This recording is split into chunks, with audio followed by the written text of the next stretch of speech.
Well, let's dig deeper into the AG's report. And joining us right now is Karen Hogan, the Auditor General of Canada. Ms. Hogan, thank you for joining us.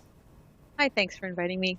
Now, as we noted, you released several reports today, but the one that seems to quickly take attention is the report that has to do with the issue of homelessness. The federal government really investing billions into tackling the problem, but apparently has no idea how effective that money has been. Why is that?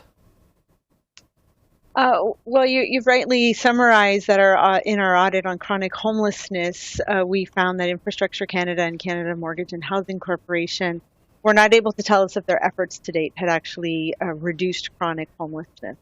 The main reason is really a data gap.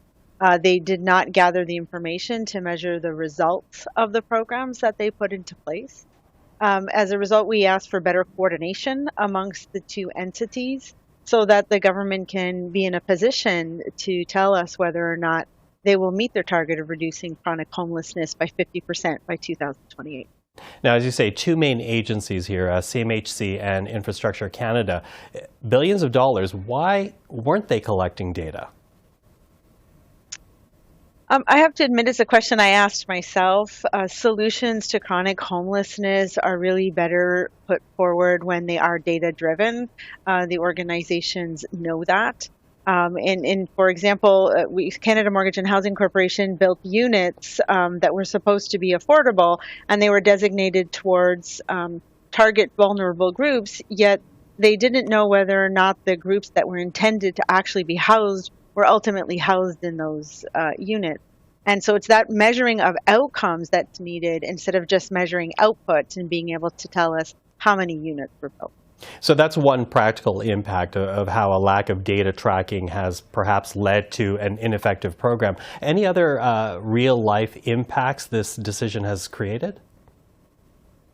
I think another item I would raise is really about affordability. We focused in on 6 programs that the Canada Mortgage and Housing Corporation funds that are meant to help address the matters, the goals in the National Housing Strategy. And we looked at the National Co-Investment Housing Fund, which is a fund that's meant to build affordable housing units. And we found that they used a different measure of affordability than the measure used in the National Housing Strategy. And as a result, units built under this program, for the most part across many of the provinces and territories, were actually unaffordable for low-income households. Mm-hmm. Now, forgive me, I think there'll be some Canadians who see your report really roll their eyes and see this as an example of government inefficiency. What kind of recommendations are you making to perhaps tackle this and restore public faith?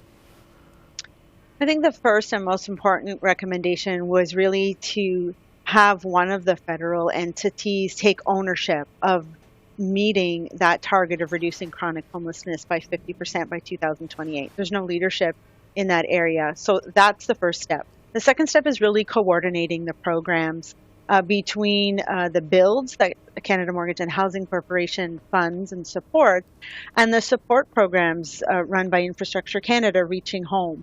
Individuals experiencing homelessness at times don't just need a house, might need other support, might need subsidies, might need assistance with substance abuse or mental health services. And really to have that sort of wraparound service that's coordinated and really targets individuals is one of the best ways to really make some progress here. Now, when the government announced its housing strategy, it essentially set out a goal of reducing chronic homelessness by 50% by fiscal 27-28. Do you think that's still possible? Based on everything that we've seen so far, the lack of data and sort of the siloed approach to some of these programs, we think it's unlikely that the federal government will meet that target of reducing chronic homelessness by 2028. Even if they follow your recommendations? I think if they follow our recommendations, they'll get on a good track. There's just right now, there's no data to even know if since the beginning of these programs in 2018, whether there's been an increase or decrease in chronic homelessness. And many of us know that throughout the pandemic, there was a larger increase, a lot of pressure on shelters, and it is likely that homelessness has increased over the last few years. But the government doesn't have that data, so we don't even know if they're starting from a better place or a worse place than when they launched the National Housing Strategy. Ms. Hogan, really appreciate the time today. Thank you for that.